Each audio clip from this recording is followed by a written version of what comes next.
നമസ്കാരം കൂട്ടുകാരെ, ഫിൻ ആർട്സിലേക്ക് എല്ലാവർക്കും സ്വാഗതം. ഒരു മാസത്തിൽ 1,00,000 രൂപ ശമ്പളം കിട്ടുന്ന 2 പേരെ ഒന്ന് ചിന്തിച്ചു നോക്കൂ. 2 പേരും നല്ല ജോലി ചെയ്യുന്നു. 2 പേരും കഠിനാധ്വാനം ചെയ്യുന്നുണ്ട്. 2 പേരുടെയും ശമ്പളം ഏകദേശം ഒരുപോലെയാണ്. എന്നാൽ 20 വർഷങ്ങൾക്ക് ശേഷം ഒരാളുടെ ആസ്തി 5 കോടി രൂപയിലധികം. മറ്റേയാൾ ഇപ്പോഴും ലോൺ അടച്ചും സാമ്പത്തിക ബുദ്ധിമുട്ടുകൾ അനുഭവിച്ചും ജീവിക്കുകയാണ്. എന്തുകൊണ്ടാണ് ഇങ്ങനെ സംഭവിക്കുന്നത്? കാരണം വളരെ ലളിതമാണ്. സമ്പന്നനാകുന്നത് നിങ്ങൾ എത്ര പണം സമ്പാദിക്കുന്നു എന്നതിനെ ആശ്രയിച്ചല്ല.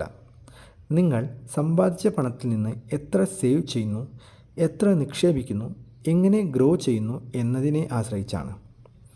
ഇന്ന് നമ്മൾ സംസാരിക്കുന്നത് എന്തുകൊണ്ട് മിക്ക ശമ്പളക്കാരും സമ്പന്നരാകുന്നില്ല എന്നതിനെക്കുറിച്ചാണ്. ആദ്യം ഒരു കാര്യം മനസ്സിലാക്കണം. വലിയ ശമ്പളം ലഭിച്ചാൽ ഒരാൾ സമ്പന്നനാകുമെന്നത് ഒരു തെറ്റിദ്ധാരണയാണ്. നമ്മുടെ ചുറ്റും നോക്കിയാൽ 2 ലക്ഷം 3 ലക്ഷം രൂപ വരെ ശമ്പളം വാങ്ങുന്ന ആളുകളെ കാണാം. എന്നാൽ അവരിൽ പലർക്കും സാമ്പത്തിക സ്വാതന്ത്ര്യമില്ല. അതേസമയം വളരെ സാധാരണ ശമ്പളം വാങ്ങുന്ന ചിലർ മികച്ച സാമ്പത്തിക നിലയിൽ ജീവിക്കുന്നതും കാണാം. കാരണം ശമ്പളവും സമ്പത്തും രണ്ടാണ്. ശമ്പളം എന്നത് നിങ്ങൾ സമ്പാദിക്കുന്ന പണമാണ്. സമ്പത്ത് എന്നത് നിങ്ങൾ കൈവശം സൂക്ഷിക്കുകയും നിക്ഷേപിക്കുകയും വളർത്തുകയും ചെയ്യുന്ന പണമാണ്.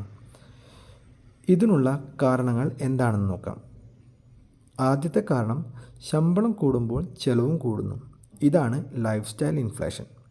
ശമ്പളം വർദ്ധിച്ചാൽ പുതിയ ഫോൺ വാങ്ങുന്നു, പിന്നീട് പുതിയ ബൈക്ക്, അതിനുശേഷം കാർ, വലിയ വീട്, കൂടുതൽ ആഡംബര ജീവിതം. ഓരോ ശമ്പള വർധനവും പുതിയ ചെലവുകളിലേക്ക് നയിക്കുന്നു. അവസാനം വരുമാനം കൂടിയിട്ടും സാമ്പത്തിക സ്ഥിതി പഴയതുപോലെ തന്നെ തുടരുന്നു.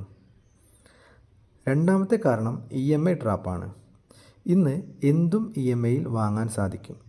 Car, mobile phone, furniture, electronic ഉപകരണങ്ങൾ, അവധിക്കാല യാത്രകൾ വരെ. EMI ചെറിയ തുകയാണെന്ന് തോന്നും, പക്ഷേ നിരവധി EMIകൾ ഒരുമിച്ചാകുമ്പോൾ ശമ്പളത്തിൻ്റെ വലിയൊരു ഭാഗം നഷ്ടമാകുന്നു. അനാവശ്യ വായ്പകൾ സമ്പത്ത് സൃഷ്ടിക്കുന്നതിൽ വളരെ വലിയ തടസ്സമാണ്. മൂന്നാമത്തെ കാരണം നിക്ഷേപത്തെക്കുറിച്ചുള്ള അറിവില്ലായ്മയാണ്. പലരും പണം സേവ് ചെയ്യും, പക്ഷേ നിക്ഷേപിക്കില്ല. സേവിങ്സ് മാത്രം മതിയാവില്ല. ഇന്ന് ബാങ്കിൽ കിടക്കുന്ന പണത്തിൻ്റെ മൂല്യം ഓരോ ദിവസം കൂടുന്തോറും കുറഞ്ഞുകൊണ്ടേയിരിക്കും. ഇതിനു കാരണം വിലക്കയറ്റം അഥവാ ഇൻഫ്ലേഷനാണ്. ആയതിനാൽ പണം വളരണമെങ്കിൽ അത് നിക്ഷേപിക്കണം. ഓഹരികൾ, മ്യൂച്വൽ ഫണ്ടുകൾ, ഇൻഡെക്സ് ഫണ്ടുകൾ, NPS പോലുള്ള ദീർഘകാല നിക്ഷേപങ്ങൾ, ഇവയൊക്കെയാണ് സമ്പത്ത് സൃഷ്ടിക്കാൻ സഹായിക്കുന്നത്. നാലാമത്തെ കാരണം ഒരേയൊരു വരുമാന സ്രോതസ്സിൽ ആശ്രയിക്കുന്നതാണ്. മിക്ക ആളുകൾക്കും ശമ്പളം മാത്രമാണ് വരുമാനം. ജോലി നഷ്ടപ്പെട്ടാൽ വരുമാനം അവസാനിക്കും. എന്നാൽ സാമ്പത്തികമായി മുന്നേറുന്ന ആളുകൾ പല വരുമാന മാർഗങ്ങൾ ഉണ്ടാക്കുന്നു. നിക്ഷേപങ്ങളിൽ നിന്ന് വരുമാനം, വാടക വരുമാനം, ചെറിയ ബിസിനസ്സുകൾ, ഓൺലൈൻ വരുമാനം, ഡിവിഡൻഡ് വരുമാനം, ഇങ്ങനെ പല മാർഗങ്ങൾ. പണം നിങ്ങൾക്കായി ജോലി ചെയ്യാൻ തുടങ്ങുമ്പോഴാണ് യഥാർത്ഥ സമ്പത്ത് സൃഷ്ടിക്കപ്പെടുന്നത്. അഞ്ചാമത്തെ കാരണം സാമ്പത്തിക വിദ്യാഭ്യാസത്തിൻ്റെ അഭാവമാണ്. സ്കൂളുകളിൽ മാത്തമാറ്റിക്സ് പഠിപ്പിക്കുന്നു, സയൻസ് പഠിപ്പിക്കുന്നു, ഹിസ്റ്ററി പഠിപ്പിക്കുന്നു, പക്ഷേ പണം എങ്ങനെ കൈകാര്യം ചെയ്യണമെന്ന് പഠിപ്പിക്കുന്നില്ല. ഇതിനാൽ പലരും ജീവിതം മുഴുവൻ കഷ്ടപ്പെട്ട് ജോലി ചെയ്തിട്ടും സാമ്പത്തികമായി മുന്നേറുന്നില്ല. മറ്റൊരു വലിയ പ്രശ്നം മറ്റുള്ളവരെ ഇംപ്രസ് ചെയ്യാനുള്ള ശ്രമമാണ്. വില കൂടിയ കാറുകൾ, ആഡംബര വാച്ചുകൾ, പുതിയ ഗാഡ്ജറ്റുകൾ, ഇവ വാങ്ങുന്നത് പലപ്പോഴും ആവശ്യത്തിന് വേണ്ടിയല്ല, മറ്റുള്ളവരെ കാണിക്കാനാണ്. പക്ഷേ യഥാർത്ഥ സമ്പത്ത് കണ്ണിൽ കാണുന്നതല്ല.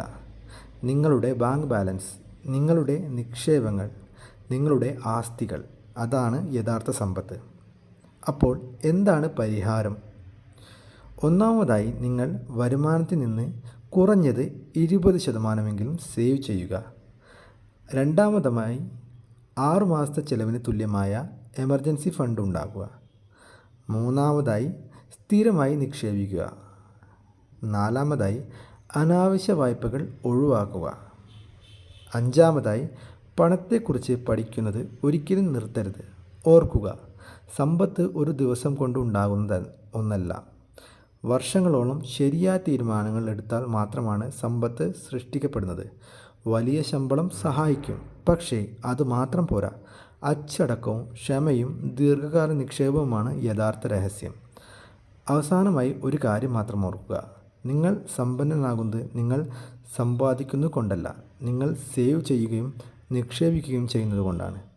ഈ വീഡിയോ നിങ്ങൾക്ക് ഉപകാരപ്പെട്ടെങ്കിൽ ഫിനാർട്സ് ചാനൽ സബ്സ്ക്രൈബ് ചെയ്യുക. വീണ്ടും അടുത്ത വീഡിയോയിൽ കാണാം. നന്ദി.